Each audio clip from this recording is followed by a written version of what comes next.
اس کے باوجود یہ بچے اتنی تعداد میں باہر ہیں. اس کا بڑا سمپل سی ریزن یہ ہے کہ وہ بچے ہیں جو گورنمنٹ سیکٹر میں جگہ نہیں ہے جی اور پرائیویٹ سیکٹر کو افورڈ نہیں کرتے وہ, بالکل ٹھیک ہے, اور وہ باہر ہیں. اور کہیں الٹیمیٹلی awareness- پرائیویٹ سیکٹر اس حوالے سے اپنی جو ذمہ داری ان کی ہے, میرا نہیں خیال کہ کوئی ایسا ادارہ ہے جو کسی جگہ پہ انسینٹیوز نہیں دے رہا یا بچوں کو اسکالرشپس نہیں دے رہا یا فی کنسیشنز نہیں دے رہا, بٹ اگین ان کی ایک لمٹ ہے. لمٹ وہ اس لمٹ سے نیچے نہیں جائیں گے جہاں پہ ان کو اپنی ایگزسٹنس جو ہے وہ خطرے میں پڑتی نظر آ جائے. گورنمنٹ کو اسٹیپ ان کرنا پڑے گا, گورنمنٹ کو اپنی سروسز بھی بہتر کرنی پڑیں گی اور اپنے نمبر آف انسٹیٹیوشنز بھی بڑھانے پڑیں گے, keeping in view the increase in population. بالکل ٹھیک ہے. دوسری چیز اس میں یہ ہے جو کسی حد تک ایک اور مطلب یہاں کبھی کبھی ہم دیکھتے ہیں کہ یہ جو ہمارے بڑے شہر ہیں جہاں پہ لوگ تھوڑے سے اکنامکلی بہتر ہیں, جی وہاں پہ اویلیبلٹی یا unavailability of public sector organisations واحد ریزن نہیں ہے پرائیویٹ سیکٹر کے ڈیولپ کرنے کی. وہاں پہ پھر سروسز کا ٹھیک کہ پرائیویٹ ادارہ ہے اور پبلک ادارہ بھی موجود ہے, لیکن پیرنٹس پرائیویٹ ادارے کی طرف جاتے ہیں. بالکل. تو اگر ایسی صورتحال ہے کہ آپ کم فی میں نہیں بچے کو پڑھا رہے ہیں, آپ کے اویلیبل بھی ہے کالج اور پھر بھی آپ گورنمنٹ کالج میں نہیں جا رہے ہیں, پیرنٹس پرائیویٹ سیکٹر پہ جا رہے ہیں, تو اس میں پھر سروسز کا فرق آتا ہے. سروسز کے فرق کو مٹانے کے لیے جو ہے وہ سروس پرووائڈ کرتا ہے یا بہتر نتائج دیتا ہے یا بچے کا خیال زیادہ رکھتا ہے, تو پیرنٹس مجبوراً وہیں بیچتے اس طرف جاتے ہیں کہ کوئی ظاہر خوشی. تو چودھری محمد اکرم صاحب کیا کہتے ہیں آپ؟ حکومت کا وعدہ بھی تھا کہ نصاب تعلیم ایک بنایا جائے گا, تو آپ کیا سمجھتے ہیں پاکستان تحریک انصاف اس پر جو کوشاں ہے, شفقت محمود صاحب کافی کوششیں ایفرٹس کر رہے ہیں, تو کیا آپ سمجھتے ہیں کیا ایک ہو جائے گا, کر پائیں گے؟ کیا چیلنجز ہیں؟ یہ وعدہ تو صرف پی ٹی آئی کا نہیں ہے, یہ تو پرانا ہے. ہم پہلے سے بھی یہ کوشش کرتے آ رہے ہیں اور یہ آوازیں اٹھتی آ رہی تھیں کہ ہماری جو نیشنل آؤٹ لک ہے وہ ہمارے سلیبس سے جھلکنی چاہیے, ہم آہنگ ہونی چاہیے. اس میں یہاں پہ آ کے ان کا نعرہ چونکہ تھوڑا سا زیادہ فورسفلی اس کو انہوں نے کیا, منشور کا حصہ بنا, اور مجھے خوشی بھی ہے اور پورا یقین ہے کہ اس پہ انہوں نے اچھا سنجیدگی سے کام کیا ہے شفقت صاحب نے, اور کافی حد تک جو ایلیمنٹری سٹیجز کا سلیبس ہے وہ تو بن گیا ہے. اب with the passage of time اس کو گریجولی وہ انٹروڈیوس کروا رہے ہیں پرائمری سے لے کے اور ایلیمنٹری لیول تک. یہ چیز تو انہوں نے کر لی ہے. میں اس سلسلے میں ایک تھوڑی سی جو میں اپنی اوپینین دینا چاہوں, تو جب ہم کسی یونیورسل سلیبس کی یا کسی ایک ایسے نصاب کی بات کرتے ہیں جو پورے ملک میں ایک جیسا ہو, تو اس کی عام طور پہ ریزن کیا دی جاتی ہے جی, ہمیں کیوں یکساں نصاب چاہیے؟ اس لیے چاہیے کہ ہم یہ چاہتے ہیں کہ ہمارا بچہ جو ہے نا وہ پاکستان کے بارے میں, سوسائٹی کے بارے میں, ہماری آئیڈیالوجی کے بارے میں, ہمارے ریلیجن کے بارے میں وہ ایک جیسی آؤٹ لک لے کے پیدا ہو. جی. اب میرے خیال میں یہ جو یکساں نصاب والا سلسلہ ہے اس کو تھوڑا اوور ایکسپینڈ کر دیا گیا. ٹھیک ہے. یعنی آپ کے یہ چیزیں پیدا ہوتی ہیں ان سبجیکٹ سے جو ہیومینٹیز سے ریلیٹڈ ہیں.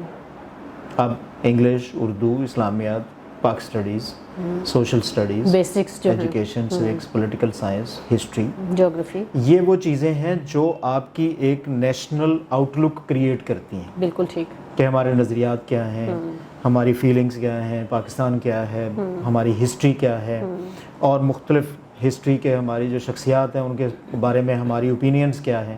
یہیں پہ ڈفرینسز آتے ہیں. بالکل. ہم ان کو یونیفائڈ کرنا چاہتے ہیں. ٹھیک ہے. اوکے, ویل, بہت اچھا نظام آپ بنا سکتے ہیں اور بہت اچھا سٹیپ ہے کہ آپ اسے یکساں کر دیں. بٹ میتھس میں, کیمسٹری میں, فزکس میں, بایولوجی میں, فزکس میں اگر آپ ان کو بھی کسی یکساں نصاب کا حصہ بنانا چاہتے ہیں اور ہماری پرفارمنس اور ہماری کیپیسٹی کو سامنے رکھتے ہوئے, خدا نہ خواستہ ایسا ہو کہ ہم اب جو تمام بچوں کے پاس ایک اویلیبلٹی ہے, اسکولز کے پاس اویلیبلٹی ہے, وہ پوری مارکیٹ کو کھنگالتے ہیں اور دنیا کی لیٹسٹ کتابیں اٹھاتے ہیں جو دنیا کے ماہرین مرتب کرتے ہیں ان سبجیکٹس پہ, اور لا کے وہ اپنے بچوں کو پڑھا دیتے ہیں. بالکل ایسے ہی ہے. تو پھر کہیں ایسا نہ ہو کہ ہم یہ ان کا حال بھی وہی کریں جو ہم نے باقی سبجیکٹس کا کیا ہوا ہے کہ ہم ایک بار بنا دیں جی اور اگلے 10 سال تک اس کریکولم میں کوئی ریویژن کرنے والا بندہ ہی نہ آئے, اپڈیٹ ہی نہ کوئی ہو. اجلاس ہی نہ ہو, کوئی اپڈیٹ نہ ہو. بس ہمارے, میں آپ کو بہت ساری کتابوں کا ریفرنس دے سکتا ہوں کہ جس میں 20-25 سال سے وہی کتابیں ہم پڑھا رہے ہیں تو چینج نہیں کر پا رہے, اور اگر چینج کرتے بھی ہیں تو اس لیول کی تبدیلی نہیں کر پاتے جو پوری دنیا میں لیٹسٹ آ رہی ہیں چیزیں سامنے, سائنس میں اور ریسرچ میں اور ساری چیزوں میں. تو مجھے یہ لگتا ہے کہ ہمیں یکساں نصاب تعلیم ان مضامین میں کرنا چاہیے جس سے ہماری قومی یا انفرادی یا مذہبی یا سماجی آؤٹ لک کا تعلق ہے.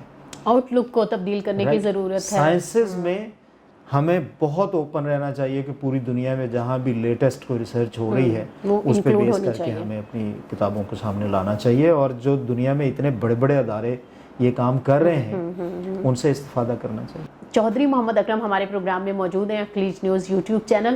کرونا ایک بہت بڑا چیلنج آیا تھا اور اس سے نہ صرف یہ کہ دنیا کے تمام تر جو شعبے ہیں وہ متاثر ہوئے, چاہے سماجی شعبے کی بات کریں, معاشی, تعلیمی, ہر لحاظ سے ہم محدود ہو کر رہ گئے, اور سلوگن بھی یہی تھا جو محدود ہے وہ محفوظ ہے.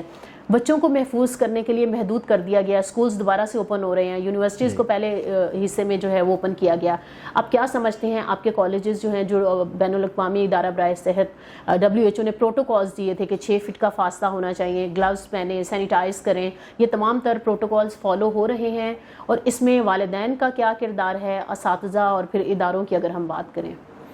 یہ سارے فیکٹرز بڑے امپورٹنٹ ہیں. SOPs کی جب ہم بات کرتے ہیں تو SOPs, پہلی تو بات یہ ہے کہ جس ادارے کا آپ نے ذکر کیا ہے وہ ادارہ اپنے SOPs میں, سمٹمز میں, اپنی اس بیماری کے حوالے سے جتنی اپڈیٹس ہمیں پوری دنیا کو ملتی رہی ہیں WHO کی طرف سے, وہ کنسسٹنٹ نہیں رہی. یہ آپ سب جانتے ہیں, اور اس کی شاید وجہ بھی یہ تھی کہ یہ ایک بالکل نئی بیماری تھی, ابھی اس کا علاج دریافت نہیں ہوا, ابھی بہت ساری سٹیجز پہ اس کے وہ سمجھ نہیں آ رہی کہ ٹرانزیشن کیسے ہو رہی ہے, ٹرانسمیشن کیسے ہو رہی ہے, ایمیونٹی کس طرح سے ڈیولپ ہوتی ہے یا نہیں ہوتی ہے, اور میڈیسن تو ہے ہی کوئی نہیں. تو وہ پھر آپ نے دیکھا ہوگا کہ with the passage of time بہت ساری چیزیں اس میں نئی بھی آئیں, اور بہت ساری چیزیں جو پہلے انہوں نے بڑی فورسفلی دنیا کو بتایا کہ آپ ایسا کریں, تو وہ پھر آہستہ آہستہ اس پر سے فوکس ہٹتا بھی چلا گیا. اب جو لیٹسٹ SOPs ہمیں جو دیے گئے ہیں ریگولیٹری اتھارٹیز کی طرف سے اور ڈائریکٹریٹ آف ایجوکیشن کی طرف سے, ہم پوری کوشش کرتے ہیں کہ ہم ان کو فالو کریں. میں اپنے ادارے کی بات کروں تو سب سے بڑی جو احتیاط ہے بچوں کے حوالے سے, نمبر 1 ان کی تعداد کا کم کرنا پر سیکشن اور پر روم. تو ہم نے تقریباً half of the existing strength پہ اپنے کیمپسز کو آن کیا ہے آج کل. دین سینیٹائزنگ پراپر بچوں کی جگہ کی, گیٹس ہم نے لگائے, سینیٹائزرز پرووائڈ کیے بچوں کو, اور پھر فیس ماسک. ٹھیک ہے, یہ بہت ضروری ہے. تو فیس ماسک دیے, ٹیچرز کو بھی اس پہ ہم نے پابند کیا کہ وہ اپنی ایگزامپل سے ایک اچھی پریسیڈنٹ سامنے بچوں کے سیٹ کریں کہ how to take this disease very seriously. تو وہ اس کو جتنا سنجیدگی سے ہم خود اور پیرنٹس اور اساتذہ کرام لیں گے, اتنی سنجیدگی سے بچہ اس پہ یقیناً عمل کرے گا. یہ ہوا. فاصلہ بچوں کے درمیان آپس میں رکھنے کے لیے پھر انہیں یہ تعلیم دی اور انہیں گائیڈ کیا کہ وہ اپنی تمام ضروریات کی چیزیں, کھانے پینے کی چیزیں وہ گھر سے لے کے آئیں. ہم چونکہ تھوڑا سا کمپیریٹیولی بڑے بچے کو ڈیل کرتے ہیں, ٹھیک ہے, تو بڑے بچوں میں آپ کو پتہ ہے کہ یہ عادت آہستہ آہستہ ختم ہو جاتی ہے. They become shy of carrying lunch box or like this. تو اب ہم نے ان کو یہ کہا کہ آپ یہ چیزیں اپنی لے کے آئیں, پانی لے کے آئیں گھر سے, اسٹیشنری لے کے آئیں, اور اس کو پھر فورسفلی امپلیمنٹ کرنے کے لیے کینٹینز بند کی, بک شاپس بند کی. تو یہ ساری چیزیں ہم. تو ابھی آن لائن کلاسز بھی جاری ہیں یا تمام بچے جو ہیں وہ اسکول اور کالجز میں آ رہے ہیں؟ نہیں, ہمارے تو یونیورسٹیز میں میرا خیال ہے تھوڑا سا یہ میچ اینڈ مکس چلتا ہے, ٹھیک, لیکن اسکولز اور ہائر سیکنڈری لیول پہ جس کو ہم مینلی ڈیل کرتے ہیں اس میں تو اب بچے سارے کے سارے کالج آ رہے ہیں. تو ایک خدشہ پایا جا رہا ہے کرونا کی سیکنڈ لہر جو کہا جا رہا ہے کہ خطرناک اور پوری دنیا ظاہر ہے اس کی لپیٹ میں دوبارہ سے آ سکتی ہے. تو آپ کیا سمجھتے ہیں کیا دوبارہ سے تعلیمی اداروں کو اپنی پالیسی اپنا جو ضابطہ کار ہے وہ تبدیل کرنا پڑے گا؟ اور آپ کیا سمجھتے ہیں آن لائن کلاسز اسی طرح سے فروٹفل ثابت ہو سکتی ہیں جس طرح سے ایک کلاس روم میں بچے کو پڑھایا جا سکتا ہے؟ نہیں، اس کی کسی طرح کا کوئی کمپیریزن نہیں. ہم اس چیز کے عادی نہیں ہیں، ہمارے بچے اس چیز کے عادی نہیں ہیں، ہمارے ٹیچرز اس چیز کے عادی نہیں ہیں. ہمارا جو انفراسٹرکچر ہے وہ اتنا لوڈ برداشت نہیں کرتا. ایون ہم پاکستان کے کیپٹل میں رہتے ہیں، تو اس کیپٹل سے آپ 3-4 کلومیٹر کسی بھی طرف شہر کے باہر چلے جائیں تو آپ کے نیٹ کے سگنل ڈسٹرب ہو جاتے ہیں. ایسا ہی ہے. تو یہ پرابلم آتی ہیں، اور آن لائن کبھی ہمارے سسٹم میں 100% فروٹفل نہیں ہو سکتا. بالکل، اس میں بے شمار چیزیں رہ جاتی ہیں پیچھے. یہ تو ایک انفراسٹرکچر کی بات ہے.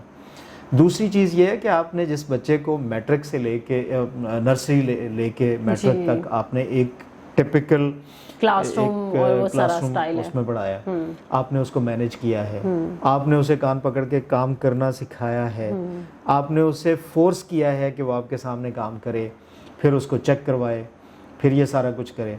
آل آف اے سڈن آپ یہ ایکسپیکٹ کریں کہ وہ بچہ اتنا رسپانسبل ہو جائے کہ وہ آن لائن بیٹھے اور وہ پورے کا پورا اپنا کام بھی کرے، توجہ بھی دے، چیٹنگ بھی نہیں کرے، آن لائن آپ کو پیپر ہو، تو وہ ذرا تھوڑا سا مشکل کام ہے. ایک تو یہ چیز ہے. دوسری چیز یہ ہے کہ یہ اس کا پڑھانے سے اگلی سٹیج ہے. فار ایگزامپل میٹرک آنورڈ جس بچے نے سائنس پڑھنی ہے اس کے لیے پریکٹیکل انتہائی ضروری ہے. بالکل. تو آن لائن پہ آپ لیب ورک نہیں کروا سکتے، آپ ڈیمونسٹریشن دے سکتے ہیں. ایسا ہی ہے. اب ڈیمونسٹریشن دینے سے دنیا کا ہر پریکٹیکل نہیں کروایا جا سکتا. آپ ویڈیوز دکھا کے کسی کو گاڑی چلانا نہیں سکھا سکتے ہیں until and unless he or she sits on the steering, behind the steering and drives it. بالکل. تو وہ یہ چیزیں اپنی جگہ پہ اس کی پھر لمیٹیشنز ہمارے سامنے آتی ہیں. لمیٹیشنز میں لیب ورک نہیں ہو پاتا. ایک اور بڑی پرابلم جو اس میں آتی ہے وہ اسیسمنٹ کی ہے کہ ہمارا بچہ جو ہے روٹین میں آپ دیکھیں جو اچھے پڑھنے والے بچے ہیں ہمارے، وہ جب پیپر کرتے ہیں اور ٹرم ایگزامز دیتے ہیں اپنے، تو وہ مین شیٹ کے ساتھ 20 شیٹیں ایڈیشنل لگاتے ہیں. اتنا مٹیریل ہوتا ہے لکھنے کا. اس کی وجہ یہ ہے کہ ہمارا 100% جو تھیوری کا پیپر ہے بالکل وہ ریٹن ہے. اس میں کوئی نہ کمیونیکیشن کے نمبر ہیں، نہ اس میں کوئز کے نمبر ہیں، نہ اس میں اسائنمنٹ کے نمبر ہیں، کچھ بھی نہیں ہے. 100 کا 100 نمبر بچے نے لکھ کے دینا ہے. بالکل. تو اس کا مطلب بلک میں لکھے گا. بالکل ٹھیک. اب اس کو ٹرانسمٹ کرنا ٹیچر تک آن لائن، پھر ٹیچر کا اس کو مارک کر کے آن لائن واپس کرنا بچے کو، بڑا مشکل کام ہے. مشکل ترین مراحل ہے. ایک مرحلہ اور بھی مشکل ہوتا ہے. چودھری محمد اکرم معروف ماہر تعلیم ہمارے ساتھ اسٹوڈیوز میں موجود ہیں کلیٹ نیوز چینل سے. آپ سے پوچھنا چاہوں گی چودھری صاحب، یہ بتائیے کہ جب اسٹوڈنٹس کی کاؤنسلنگ کی بات آتی ہے، آپ نے میڈیکل لینا ہے، پری میڈیکل لینا ہے، آپ نے کمپیوٹر سائنسز لینا ہے، ICS کرنا ہے، BCS کرنا ہے، کیا کرنا ہے، ایون BA کرنا ہے، BS کرنا ہے، O لیولز کرنا ہے، میٹرک کرنا ہے، یہ وہ ساری کیوریز ہیں جو کہ کرنے کے بعد سمجھ آتی ہے نہیں مجھے تو یہ کر لینا چاہیے تھا. کوئی گائیڈ لائن نہیں دیتا، کوئی کاؤنسلر نہیں ہوتا، سائیکالوجسٹ نہیں ہوتا. اس شعبے کی تھوڑی کمی نظر آتی ہے. تو آپ کیا سمجھتے ہیں؟ کوشش کرتے ہیں ہم جس ادارے میں ہیں، جیسے ابھی آج کل ایڈمیشنز ہم کر رہے ہیں تو ہم سب سے پہلے کاؤنسلنگ ڈیسک کرتے ہیں. ٹھیک ہے. اور اساتذہ کرام بیٹھتے ہیں اور بچے کو گائیڈ کرتے ہیں. یہ کاؤنسلنگ بہت مشکل کام ہے. ایسا نہیں ہے کہ آپ مجھے پوچھیں کہ اچھا مجھے کیا کر لینا چاہیے اور میں آنکھیں بند کر کے آپ کو بتاؤں کہ اچھا جی آپ کو یہ کر لینا چاہیے. ہمارے ہاں کاؤنسلنگ کی کمی نہیں ہے، کاؤنسلرز کی کمی ہے. بالکل. کاؤنسلنگ ہم کرتے ہیں، بالکل بڑے فراخ دلی سے مشورے دیتے ہیں سب کو، لیکن کاؤنسلر اچھا کون ہو سکتا ہے کہ جس کو پوری مارکیٹ کا پتہ ہو، جس کو ٹرینڈز کا پتہ ہو، جس کو بچے کی سائیکی کا پتہ ہو، جسے یہ پتہ ہو کہ آج کل مارکیٹ گیپس کہاں پہ اویلیبل ہیں. بالکل. اگلے 4 سال بعد جب بچے نے نکلنا ہے اپنی ڈگری مکمل کر کے، تو ایک پاسبل سچویشن مارکیٹ کی کیا ہوگی. بالکل. آپ کو ان باتوں سے اندازہ ہو گیا ہوگا کہ کاؤنسلر بننا کتنا مشکل ترین کام ہے. بالکل. اب وہ اصل میں چیز مسنگ ہے ہمارے پاس کہ ہم ایک استاد ہے، میں ہوں، میں اگر انگلش پڑھاتا ہوں تو میں کسی بچے کو ایک اپنی فیلڈ میں لمیٹڈ سا ایک مشورہ دے سکتا ہوں، یا ایک اپنی جنرل آؤٹ لک پہ اس کو بتا سکتا ہوں کہ اچھا آج کل ٹرینڈ یہ ہے. تو ادروائز ان ڈیٹیل میں وہ تمام آسپیکٹس کو کور نہیں کر پاتا جو میں نے بھی آپ کو بتایا بالکل ہے ٹھیک کہ ہے۔ ایجوکیشن کا، مارکیٹ کا، ٹرینڈز کا، ٹریڈ کا آپس میں کیا ریلیشن شپ بن رہا ہے، کہاں پہ کنجیشن ہو رہی ہے، کہاں پہ گیپس نکل رہے ہیں، کوئی کون سی نئی فیلڈ آ رہی ہے، کون سی بند ہو رہی ہے، بالکل۔ تو وہ نہیں بتا پاتے ہیں۔ دوسری چیز یہ ہے کہ ایک اور بڑی امپورٹنٹ چیز ہے، ہم کاؤنسلنگ لینا بھی نہیں چاہتے زیادہ، مجھے سب پتا ہے، یہ والا ایک ٹرینڈ ہے، بالکل ٹاپ ٹرینڈ یہی ہے۔ تو ہم ڈیسائیڈ کر کے آتے ہیں۔ میرا اپنا تجربہ ہے، پیرنٹس کو آپ 15 منٹ 20 منٹ 25 منٹ لگا لیں، وہ کہیں گے سر آپ ٹھیک کر رہے ہیں، لیکن ابو نے کہا تھا یہ سبجیکٹ رکھنے ہیں، یہ بچہ کہتا ہے کہ میں نے یہی پڑھنا ہے۔ ہاں، اچھا ٹھیک ہے جی، بسم اللہ آپ پڑھیں، یہی تو پیرنٹس بھی تو تھوپتے ہیں نا کہ آپ نے یہی، میرا بچہ ڈاکٹر بنے گا، انجینئر بنے گا، یہ والی بحث۔ یہ ایک اور سائیڈ ہے کہ جس میں ہم بچے کو سم ٹائمز یہ اتنی فریڈم اور لبرٹی نہیں دیتے ہیں اس کے مائنڈ ٹرینڈ کے اکارڈنگلی کہ وہ خود فیصلہ کر سکے۔ ہمیں یہ لگ رہا ہوتا ہے کہ شاید اس کی ڈگری سے، اس کے پڑھنے سے، اس کے اس پرٹیکولر فیلڈ سے شاید اس کا کوئی خوشی کا، اس کی جاب کا، اس کے فیوچر پراسپیکٹس کا، اس کی پراسپیرٹی کا تعلق ہے، جو عام طور پہ نہیں ہوتا۔ بالکل صحیح کہہ رہے ہیں، بہت عمدہ گفتگو آپ سے جاری ہے۔ آخر میں میں چاہوں گی کہ خلیج نیوز کے لیے آپ کا پیغام، آپ کی نیک تمنائیں، ہمارا جو یوٹیوب چینل ہے۔ بڑی خوشی ہے کہ حافظ محمد اقبال صاحب نے بڑی لمبی اپنی جد و جہد جو ہے پیپر اس کی نیوز پیپر کی، اس کو اب ایک نئی سائیڈ پہ ڈائیورٹ کیا ہے، تو بہت سی نیک خواہشات ہیں اور دعائیں ہیں کہ اللہ تعالیٰ آپ کو، آپ کے چینل کو اور اس فیلڈ میں آپ کی موجودگی کو برکت دے اللہ تعالیٰ، اور مجھے امید ہے کہ اچھے انداز میں، شائستہ انداز میں آپ نیوٹرل رہ کے اپنا کام کریں۔